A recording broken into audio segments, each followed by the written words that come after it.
Yesterday I travelled to Bakshi Katalar. Do any of you know Bakshi Katalar? Maybe some of you know. And there I went and had an emotional reunion with some of the people who had provided such an influence on me as a young man. And it was an emotional experience because I formed a strong attachment to this extraordinary country, and in particular the remarkable state of Uttar Pradesh. From the holy city of Varanasi to the wonder of Agra, I knew then, ladies and gentlemen, that India was destined for an extraordinary future. In the intervening 2 decades, India has indeed become great, but in truth, India is only just getting started.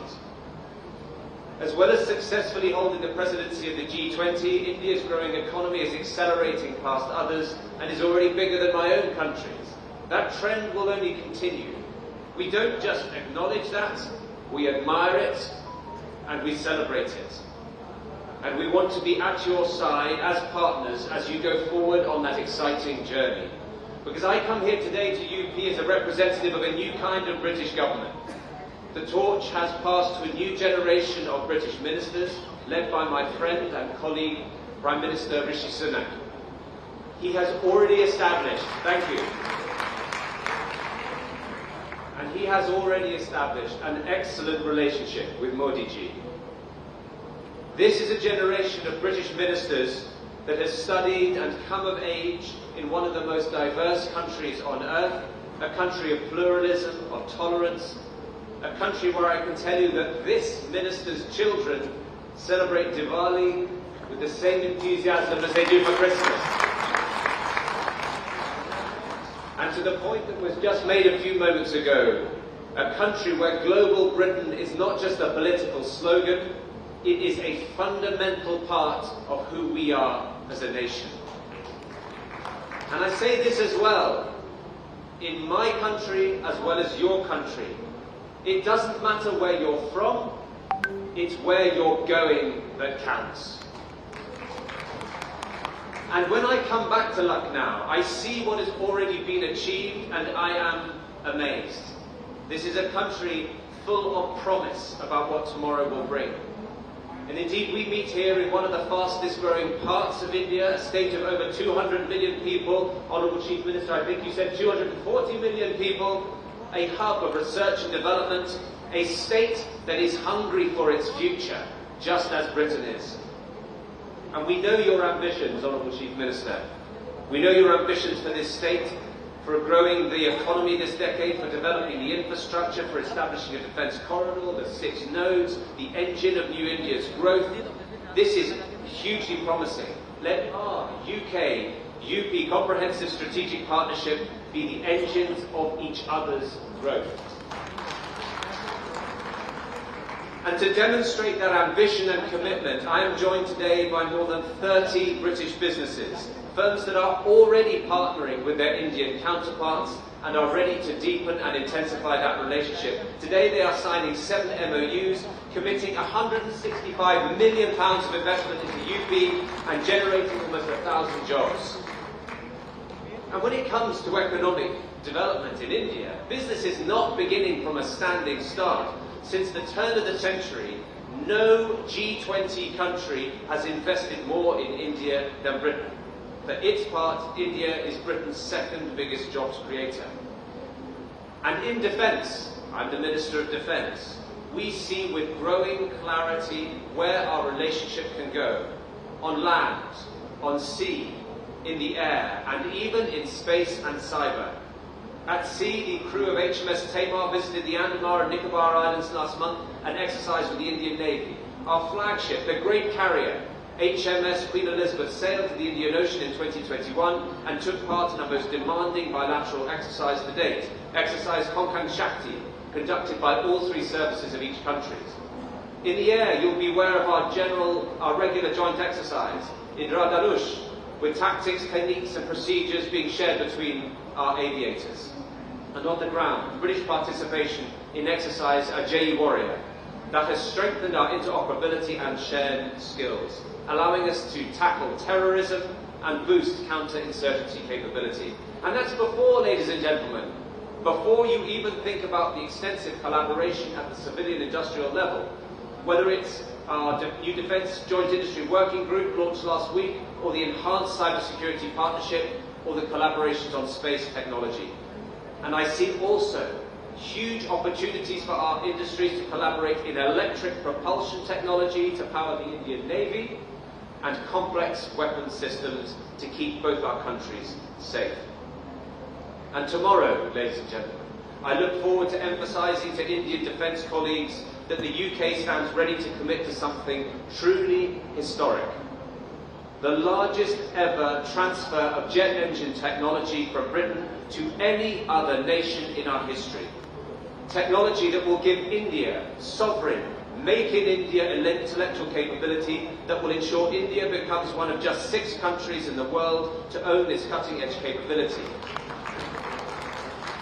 And let me be clear, ladies and gentlemen, that will empower this great country to export future fighters on India's terms, in India's interests around the world.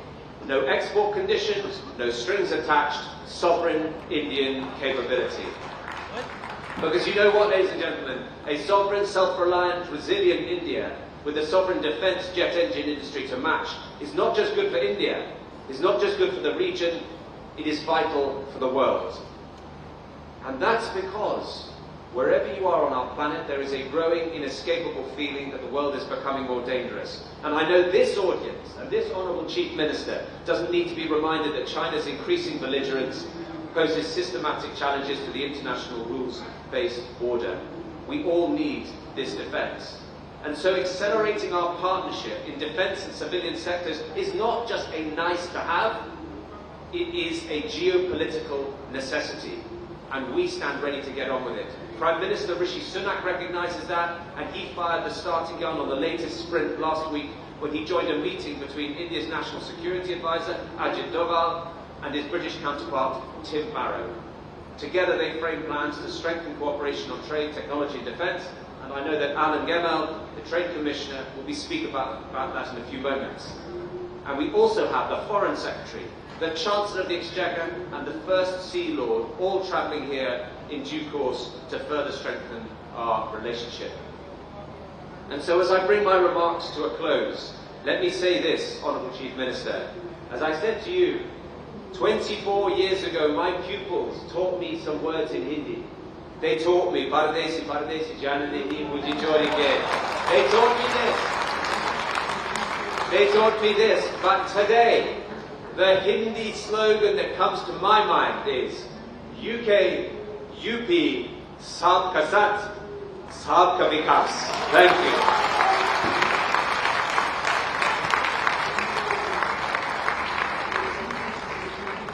UP और UK साथ है ना, बहुत ही खूबसूरत है। और एक बहुत ही खूबसूरत सी फिल्म यूके और इंडिया के पार्टनरशिप के बारे में खास फिल्म हम लोग बताएंगे। मैं रिक्वेस्ट करूंगी हमारी टीम से कि ये वीडियो प्ले करें। आप स्क्रीन की ओर ऐसे देखिए।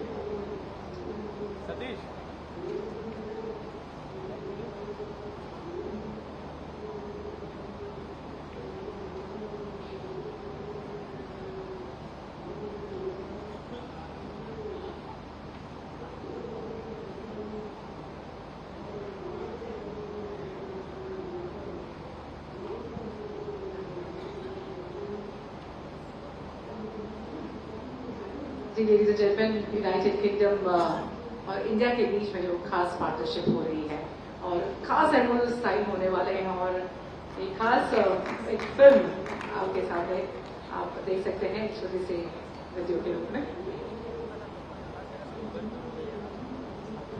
आप देख सकते हैं इनमें Alex ji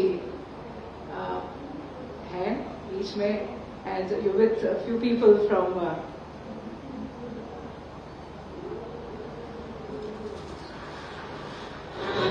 The Indian subcontinent houses the world's second largest defense forces in the world, constantly evolving and redefining itself to maintain peace, law and order.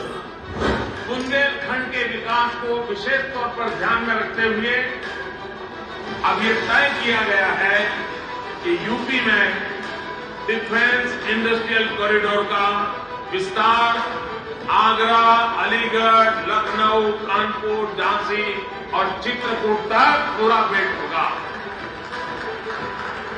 Innovating its capabilities of modern warfare, deterrence and defense tactics.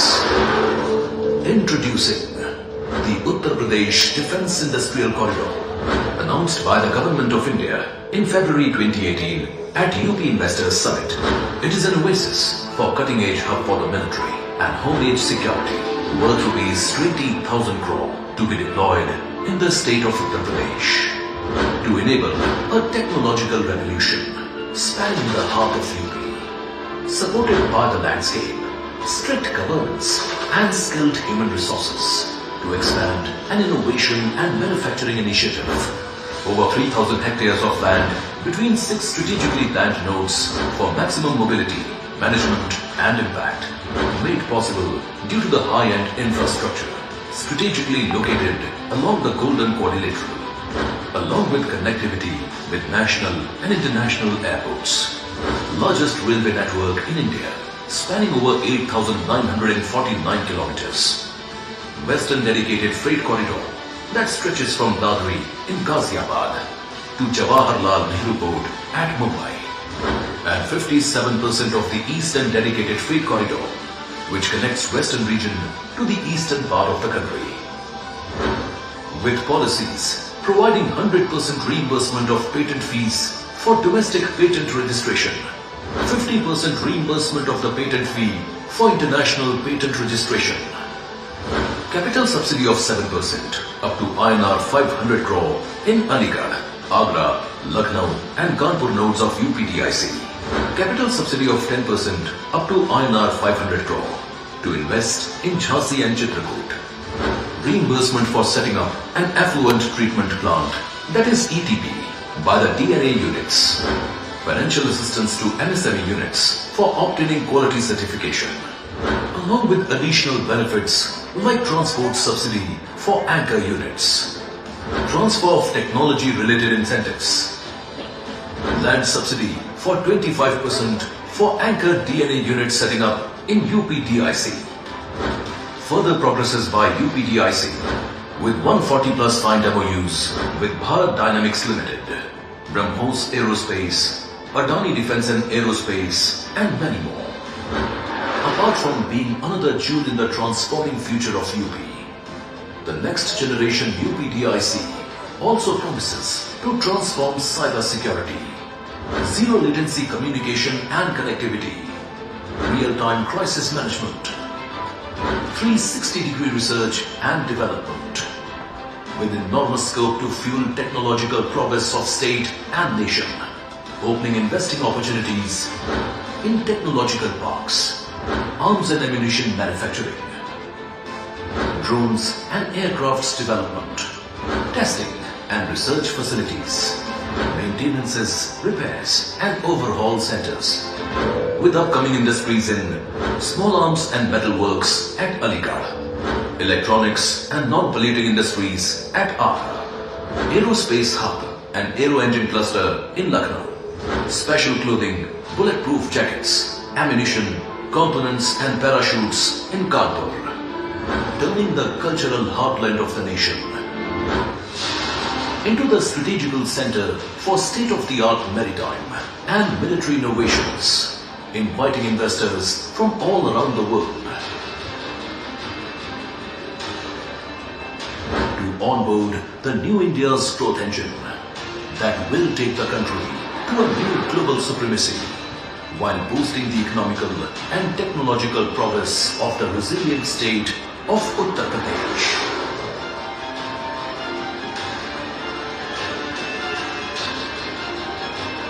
Uttar Pradesh, New India's growth engine. जी हाँ, कोई और सज्जनों, वे जो पानी से नहाते हैं वो कपड़े बदलते हैं और जो पसीने और परिश्रम से नहाते हैं वो अपनी तकदीर और दूसरों की तकदीर बदलते हैं।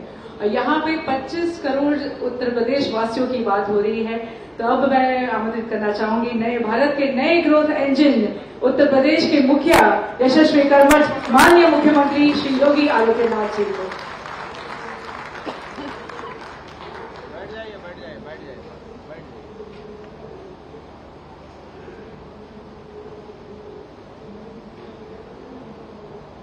Uttar Pradesh global investor summit के आज के इस कार्यक्रम में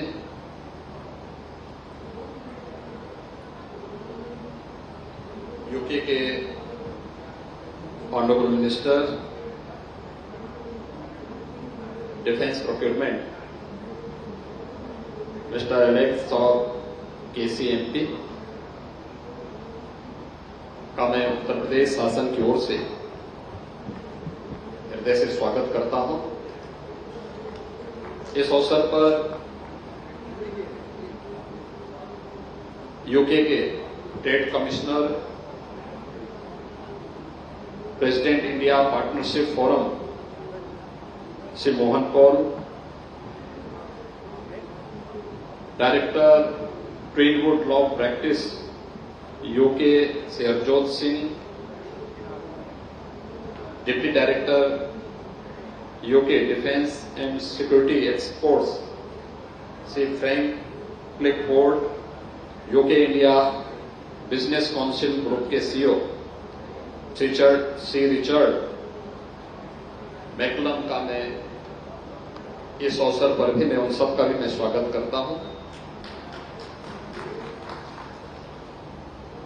मंच पर उपस्थित मेरे सहयोगी मंत्री श्री नंदगोपाल गुप्ता नंदी जी और उपस्थित डेलीगेशन से जुड़े हुए सभी अन्य महानुभाव, डिफेंस प्रोक्योरमेंट से जुड़े हुए इंडिया यूके पार्टनरशिप ग्रुप से जुड़े हुए सभी उपस्थित भाइयों बहनों,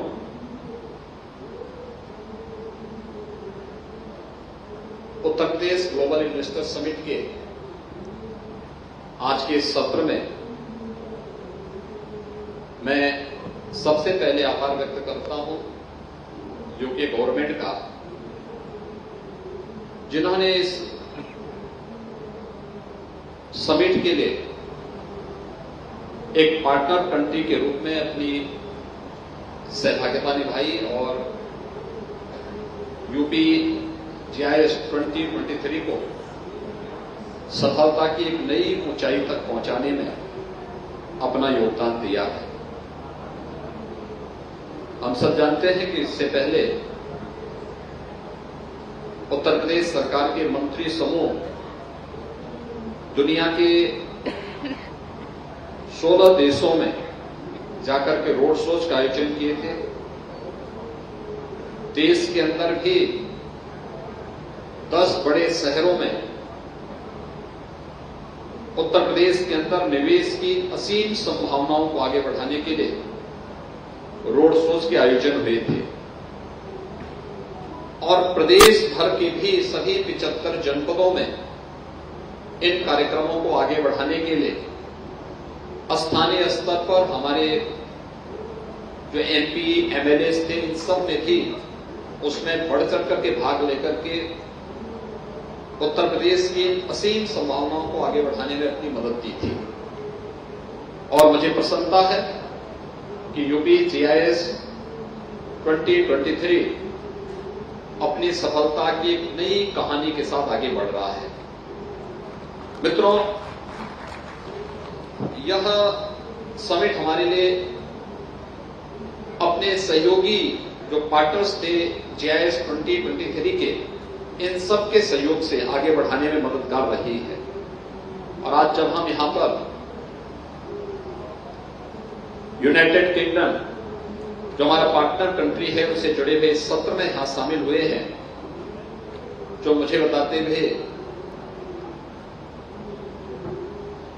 यानी इस व्यवस्था को आगे बढ़ाने में मुझे बोलने में कोई संकोच नहीं कि भारत और यूके के संबंध एक सुदृढ़ ऐतिहासिक पृष्ठभूमि से जुड़े हुए हैं और भारत के यशस्वी प्रधानमंत्री मोदी जी ने इन संबंधों को, द्विपक्षीय संबंधों को एक नई ऊंचाई तक पहुंचाने में अपनी एक बड़ी भूमिका का निर्वहन किया है। और आज इसका परिणाम है कि आज यूके से जुड़े हुए तमाम निवेशक न केवल GIZ 2023 में भागीदार बन रहे हैं, बल्कि स्वयं यूके के डिफेंस प्रोक्यूरमेंट मिनिस्टर अपने भारी भरकम डेलीगेशन के साथ उत्तर प्रदेश के अंदर उन संभावनाओं को आगे बढ़ाने के लिए जो 2018 में आदरणीय प्रधानमंत्री मोदी जी ने उत्तर प्रदेश के अंदर डिफेंस मैन्युफैक्चरिंग कॉरिडोर के 6 नोड बनाने के जिस कार्यक्रम की घोषणा की थी, उस दृष्टि से आज का यह सत्र अत्यंत महत्वपूर्ण और फलदायी साबित हो सकता है। हम सब जानते हैं उत्तर प्रदेश असीम संभावनाओं वाला प्रदेश है। देश की आबादी का सबसे बड़ा प्रदेश है। 25 करोड़ की आबादी वर्तमान में उत्तर प्रदेश के अंदर निवास कर रही है। उत्तर प्रदेश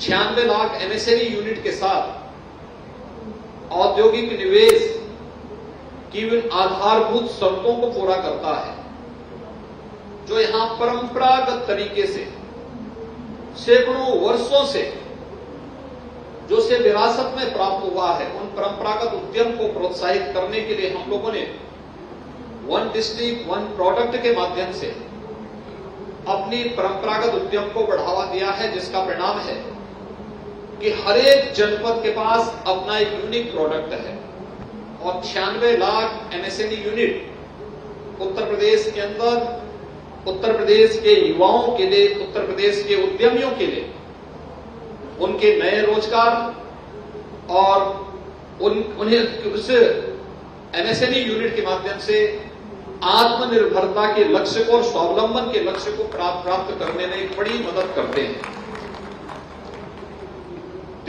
भारत अगर देश दुनिया के अंदर सबसे अधिक यूथ वाला देश है तो भारत के अंदर उत्तर प्रदेश इन संभावनाओं को आगे बढ़ाता है। उत्तर प्रदेश देश के अंदर कृषि उत्पादन का एक महत्वपूर्ण केंद्र है। देश की कुल कृषि योग्य भूमि में से 11% भूमि के साथ हम 20% खाद्यान्न उत्पादन करके देश के अंदर खाद्यान्न उत्पादन में नंबर 1 पर है। चीनी उत्पादन में उत्तर प्रदेश नंबर 1 पर है। दुग्ध उत्पादन में उत्तर प्रदेश नंबर 1 पर है। उत्तर प्रदेश देश के अंदर बहुत सारे ऐसे सेक्टर हैं जिनमें उत्तर प्रदेश की बड़ी भूमिका है। सबसे अच्छा जल संसाधन उत्तर प्रदेश के पास है और उत्तर प्रदेश औद्योगिक निवेश के लिए देश के अंदर सबसे अच्छा गंतव्य इसलिए भी बनने जा रहा है क्योंकि उत्तर प्रदेश के पास अपना एक अच्छा लैंड बैंक भी है, जिसके माध्यम से हम प्रदेश के अंदर औद्योगिक निवेश से जुड़े हुए उन सभी 25 सेक्टर्स में निवेश की इन संभावनाओं को आगे बढ़ा सकते हैं जो उत्तर प्रदेश की उन संभावनाओं को एक नई उड़ान देते हैं। ये जो 25 सेक्टर है इसमें डिफेंस एंड एरोस्पेस भी है, जिसको तेजी के साथ विकास के पथ पर हम भारत सरकार के साथ मिलकर के जहां आगे बढ़ा रहे हैं, वहां राज्य सरकार की भी अपनी डिफेंस एंड एरोस्पेस की अपनी एक नीति है जिसके अंतर्गत उन संभावनाओं को हम आगे बढ़ाने का कार्य कर रहे हैं। उत्तर प्रदेश की औद्योगिक निवेश और रोजगार से जुड़ी हुई नीति यह अपने आप में एक विकल्प आधारित नीति है जो उसमें तमाम प्रकार निवेशक को तमाम प्रकार की संभावनाओं को आगे बढ़ाने में मदद देती है और इसलिए इन 25 सेक्टर्स से जुड़ी हुई इन सभी नीतियों के माध्यम से हर एक निवेशक को उत्तर प्रदेश के अंदर एक सुरक्षित निवेश करने की गारंटी देने और निवेश के माध्यम से न केवल निवेशक के लिए बल्कि उत्तर प्रदेश के युवाओं के लिए, उत्तर प्रदेश के वासियों के लिए उसे हम फलदायी बनाने में भी आगे बढ़ाने के लिए पूरी प्रतिबद्धता के साथ कार्य कर रहे हैं।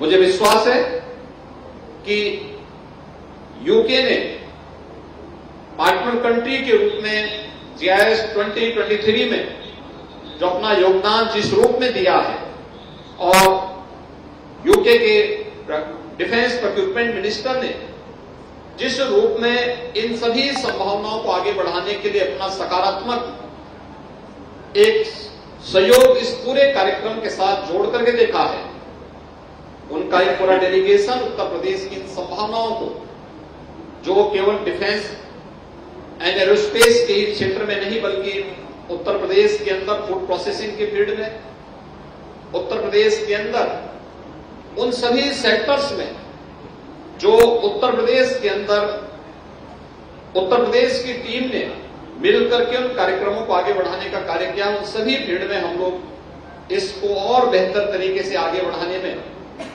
राज्य सरकार का पूरा सकारात्मक सहयोग प्राप्त होगा। मैं पूरी डेलीगेशन को इस बात के लिए आश्वस्त करता हूं कि उत्तर प्रदेश के अंदर होने वाला हर निवेश न केवल सुरक्षित होगा बल्कि निवेशक के लिए भी फलदायी बनाने में राज्य सरकार अपनी पॉलिसी के अंतर्गत भरपूर मदद करेगी।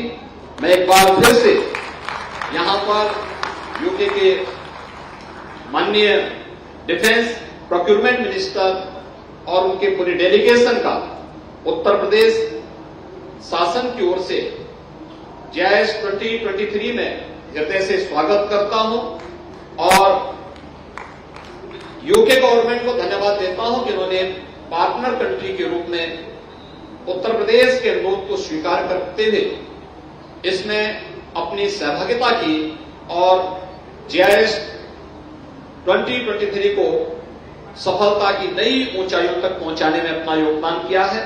आप सबके प्रति आप सभी इस आयोजन के साथ सहभागी बने हैं, उत्तर प्रदेश की इन संभावनाओं को आगे बढ़ाए हैं। मैं इसके लिए आप सबके प्रति भी हृदय से धन्यवाद देते हुए अपनी शुभकामनाएं देता हूं। जय हिंद। बहुत धन्यवाद आपके मार्गदर्शन के लिए। और मैं विनती करूंगी हमारे माननीय मुख्यमंत्री श्री योगी जी को कि वे एक प्रतीक हमारे चिन्ह Shri LH Chowk KC MP जी को मिनिस्टर प्रोक्योरमेंट ब्रिटिश गवर्नमेंट जरूर आना हो जाए। एक गहरी फ्रेंडशिप की ओर बढ़ रहे हैं, एक नए भारत की ओर, एक नए उत्तर प्रदेश की ओर बढ़ता हुआ हमारा राज्य नजर आ रहा है और ये एक खास फ्रेंडशिप में बहुत बहुत शुक्रिया सर, बहुत बहुत धन्यवाद। और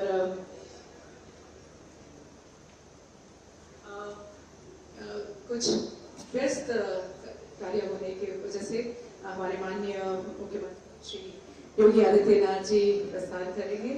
और ओके, सो बिफोर दैट हमारे मुख्यमंत्री जाए उससे पहले MOUs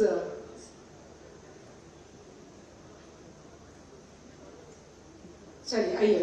तो MOUs काफी सारे MOUs साइन हो रहे हैं और very very excited for it. So हमारे आज यूके से 6 कंपनीज के साथ MOU सिग्नेचर हो रहे हैं आज और माननीय मुख्यमंत्री जी के समक्ष ही ये MOU साइन है। तो पहले जोरदार तालियां हो जाए। और हमारी यूके कंपनीज जो है U Health, Promek Temend Applied Sciences Limited, Molecular Quest Healthcare Limited, Vapure Training Academy and Netheros Limited। तो पहले मैं विनती करूंगी you health.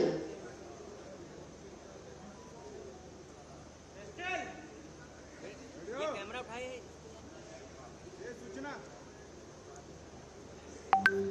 Exchange the MOUs and let's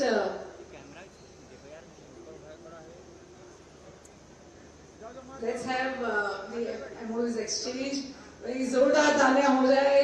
हमारे उत्तर प्रदेश जो एक नई ऊंचाइयों की ओर बढ़ रहा है और ये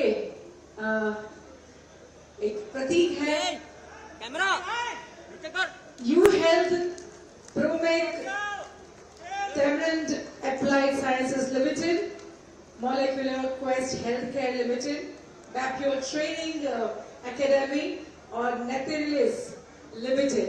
ये 6 कंपनीज के MOUs एक्सचेंज में मैं बहुत बहुत धन्यवाद अदा करूंगी। मुख्यमंत्री जी का जोरदार तालियों से हम लोग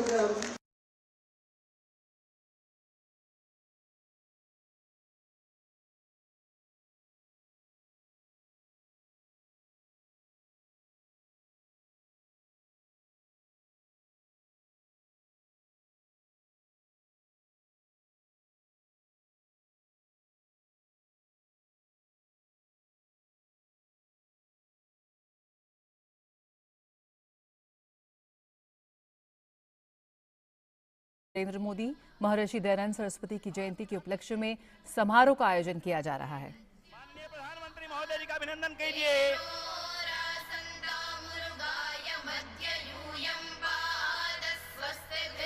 उनसे ऊर्जा लीजिए, उनकी ऊर्जा से देश को आगे बढ़ाने का संकल्प लीजिए।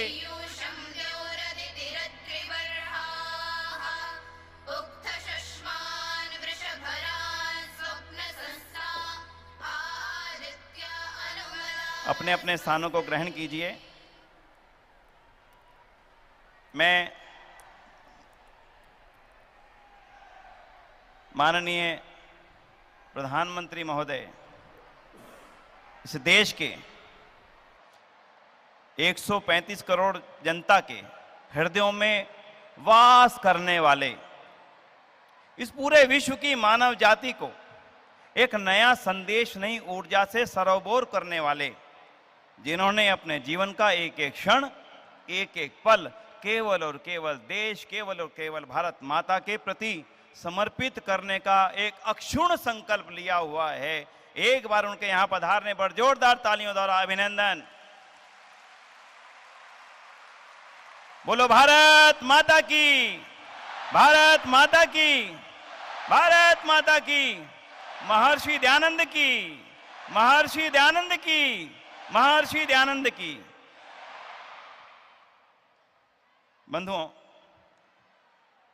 200वें वर्ष का जब आयोजन का क्रम बना, हम सब मिलकर के माननीय प्रधानमंत्री महोदय जी की निवेदन करने के लिए उनके पास पहुंचे और उनसे अनुरोध किया कि माननीय प्रधानमंत्री महोदय जी, महर्षि दयानंद सरस्वती जी के 200वें वर्ष पूर्ण होने की ओर हैं और हम चाहते हैं कि ऐसे दिव्य आत्मा, ऐसी वो आत्मा जिसने देश को रोशन करने के लिए सब कुछ दिया, उनके इस अवसर पर आपके नेतृत्व की कामना करने के लिए हम आपके पास पहुंचे हैं और चाहते हैं कि आपका कुशल नेतृत्व, आपका मार्गदर्शन और आपकी सोच, आपका चिंतन जिस तरह से इस देश को आगे बढ़ा रहा है, विश्व गुरु बनने की ओर अग्रसर कर रहा है, वो ही चिंतन महर्षि दयानंद सरस्वती जी के इन 200वें जन्मोत्सव के अवसर पर सारी दुनिया को प्राप्त हो, उनका चिंतन। उन्होंने उसकी सहर्ष स्वीकृति प्रदान करी और उन्होंने कहा कि मैं अपना पूरा इस कार्य के लिए सर्वस्व दूंगा कि महर्षि दयानंद के चिंतन को दुनिया में फैलाया जा सके। उन्होंने इसकी स्वीकृति दी, इसके लिए हम आपका अभिनंदन करते हैं, हृदय से अभिनंदन करते हैं। देश और दुनिया की सभी आर्य समाजें जो इस समय लाइव जुड़ी हैं, पूरी दुनिया के लोग आपका अभिनंदन करते हैं। आपका यहाँ पर स्वागत है, अभिनंदन है, अभिनंदन है। माननीय प्रधानमंत्री महोदय जी ने न केवल आश्वासन दिया, उसके पश्चात उसकी जो रूपरेखा प्रस्तुत की, उसके पश्चात उनका जो मार्गदर्शन मिला, उस मार्गदर्शन के साथ भारत सरकार के कल्चरल डिपार्टमेंट ने, संस्कृति मंत्रालय ने इस कार्य को आगे बढ़ाया। उसका रूप आपके समक्ष है, उसके बारे में मैं ज्यादा कुछ नहीं कहना चाहूंगा, लेकिन उनका आज यहां पर पधारना, उनका यहां पर आज हम सबको आशीर्वाद देने, यहां पर अपने अत्यंत कीमती समय में से इस कार्य के लिए, इस कार्य की उपयोगिता के लिए निकालना, मैं उनका हृदय से आभार व्यक्त करता हूं और पुनः आपकी तरफ से चाहूंगा एक तालियों द्वारा उनका यहां पर अभिनंदन करें। वो यहां पधारे हैं हमें मार्गदर्शन देने के लिए, प्रेरणा देने के लिए, ऊर्जा देने के लिए, उत्साह देने के लिए, नेतृत्व देने के लिए। तो मैं इस अवसर की शुरुआत करने की अनुमति चाहूंगा और मैं इस कार्य को चाहूंगा, जिन बेटियों को महर्षि दयानंद ने पढ़ने का मार्ग दिखलाया, उसके पश्चात वेद पढ़ने का मार्ग दिखलाया, वो बेटियां इस कार्यक्रम की शुरुआत वेद मंत्रों के सुंदर गान के साथ करेंगी और आप भी उन वेद मंत्रों को, जिस वेद की जागृति, जिस वेद के प्रकाश को महर्षि दयानंद ने आधुनिक सदी में किया, उसको स्मरण करने के लिए उनका साथ नहीं देंगे, मन में विचार करेंगे, बेटियों का वेद मंत्र का पाठ से इस कार्यक्रम को आरंभ करेंगे।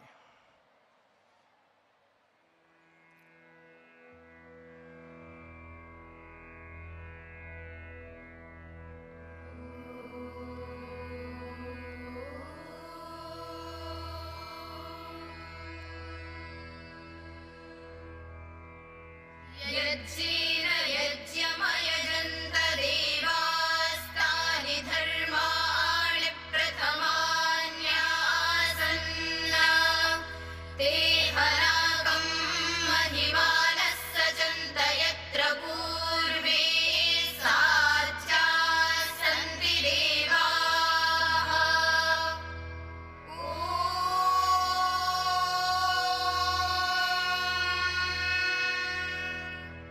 यज्ञेन यज्ञे यज्ञे यज्ञे